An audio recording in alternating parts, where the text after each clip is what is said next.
இந்த இடத்துக்கு என்ன விசேஷம்னா நான் சொன்னேன், இழந்த பொருட்களை மீட்டு தருபவன். ரெண்டு பேருமே பற்பல குண விசேஷங்கள் இருக்கு. இப்ப இதெல்லாம் கேட்ட உடனே அந்த பெருமாளை போய் தரிசிக்கணுமே அப்படின்ற ஆவலும் ஆசையும் நாம் அனைவருள்ளும் இருக்கிறது இல்லையா? நாம் அனைவருக்கும் கூடியிருக்கும் அனைவருக்கும் ஒவ்வொரு விஷயங்கள், ஒவ்வொரு பிரச்சனைகள் நம் மனதில் உறுத்தி கொண்டிருக்கும். ஆனால் சற்று நேரம் எம்பெருமானை தரிசிக்கும் நேரம் அதை மறந்து விடுகிறோம். மறந்து விட்டாலும் எம்பெருமான் அதை மறப்பது இல்லை. என் குழந்தைக்கு இந்த பிரச்சனைகள் எல்லாம் இருக்கே, அந்த நேரம் வரும்போது அதை நான் நீக்கி கொடுக்க வேண்டுமே, இந்த தோஷங்களும் காரியங்களும் அகற்றி அவன் சந்தோஷமாக இருந்து என்னை அடைய வேண்டுமே, எனக்கு கைங்கரியம் செய்ய வேண்டுமே, அந்த கைங்கரியத்தை நான் வாங்கிக் கொள்ள வேண்டுமே என்று அந்த பக்தவத்சல பெருமாளும் சுதாவளி தாயாரும் இந்த அடியார்களுக்காக காத்து கொண்டிருக்கின்றார். செல்வோமா, புறப்படுவோமா, நாம் யாத்திரையை ஆரம்பிப்போமா? கோபிகரவணா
பாடிக்கொண்டே வருகிறேன் என்று கூறிக்கொண்டே உற்சாகமாக நடக்கிறேன்.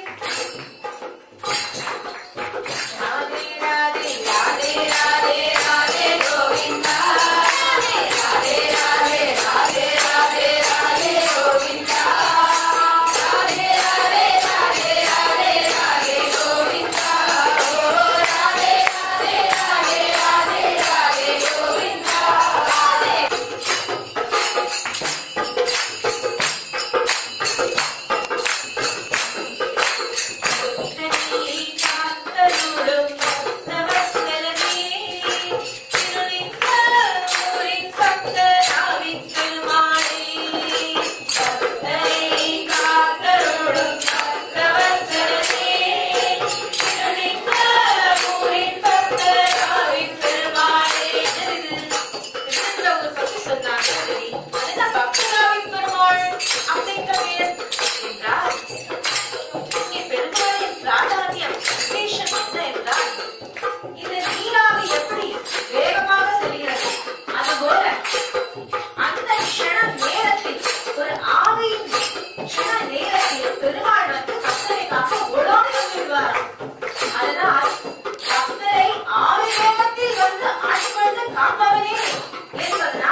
Govinda